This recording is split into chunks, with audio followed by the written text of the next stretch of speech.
नमस्कार. माझ्या आईच्या हातच्या मिरचीचं लोणचं मी तर लहानपणापासून आवडीने खाल्लेलं आहेच आहे. पण माझे मित्रमैत्रिणी, आमचे सगळे नातेवाईक यांनासुद्धा हे लोणचं अतिशय आवडायचं. या लोणच्याची पॉप्युलॅरिटी बघता शंतनूनी तर ह्याच्यासाठी ब्रँड नेमसुद्धा तयार केलं. साबामी, अर्थातच सासूबाईंच्या मिरच्या. ताज्या हिरव्या मिरच्या आणि लिंबाचा ताजा रस हे 2 इन्ग्रेडियंट्स जर तुमच्याकडे अवेलेबल असतील तर या लोणच्यासाठी लागणारे बाकीचे सगळे घटक हे आपल्या रोजच्या स्वयंपाकघरात अवेलेबल असतात.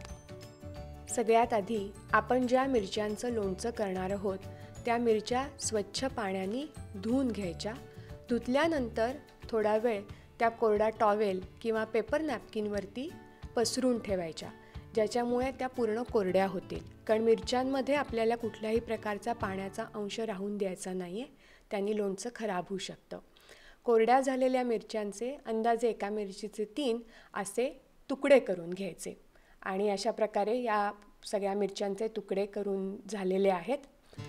आता पुढच्या स्टेपमध्ये आपण 1 चमचा मेथीचे दाणे घेतलेले आहेत आणि अगदी अर्धा चमचा तेल थोडंसं गरम करून त्यात आपण हे मेथीचे दाणे छान परतून घेणार आहोत. बाकीच्या लोणच्यांपेक्षा जी बाजारात लोणचे मिळतात तर त्याला खूप तेल वापरलेलं असतं, पण या लोणच्याच्या कृतीमध्ये हे एवढं अर्धा चमचा तेलच आपण फक्त वापरलेलं आहे, बाकी कुठेही तेलाचा वापर नाही आहे. त्यानंतर आपण 1 वाटी मोहरी घेतलेली आहे आणि मोहरी आणि मेथीचे परतलेले दाणे हे आपण मिक्सरला बारीक करून घेणार आहोत. तर आता या दोन्हीची आपली पूड तयार झालेली आहे. पुढचा इन्ग्रेडियंट आहे 1 चमचा हळद, 1 चमचा हिंग. एक मोठा स्टेनलेस स्टीलचा बाउल घेतलेला आहे आणि त्याच्यामध्ये आपण हळद, हिंग आणि 1 वाटी मीठ हे घातलेलं आहे. या 3 इन्ग्रेडियंट्समध्ये आपण आता मोहरी आणि परतलेल्या मेथीची जी बारीक पावडर करून घेतली होती ती सुद्धा ॲड केली आहे आणि आपण ते छान सगळं एकत्र करून घेतोय. या लोणच्यासाठी आपण कुठलाही विकतचा मसाला वापरणार नाही आहोत, तर हा पूर्ण घरी तयार केलेला मसाला आहे. आणि लोणचं जेव्हा तयार होईल किंवा जेव्हा तुम्ही चाखाल तेव्हा तुम्हाला जाणवेल की ह्या इन्ग्रेडियंट्समुळे त्या खाराला इतकी छान चव येते की तो मिरचीचा तिखटपणा,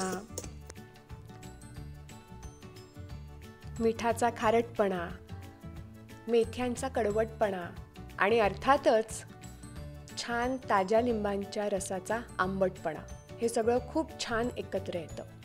तर पुढच्या स्टेपमध्ये आपण 3 वाट्या लिंबाचा रस काढून घेतला आणि तो गाळून, म्हणजे बिया या आपल्या मिरचीच्या खारात जाणार नाहीत, त्यामुळे तो गाळून आपण या सगळ्या मसाल्यामध्ये घातलेला आहे.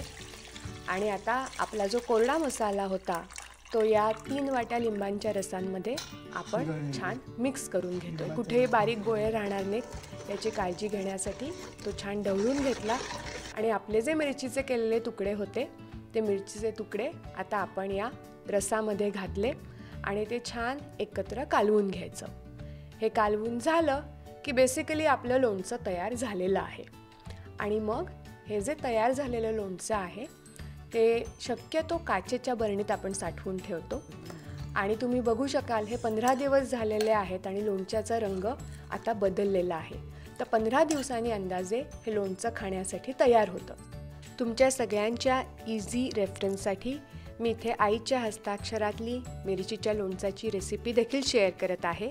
So enjoy.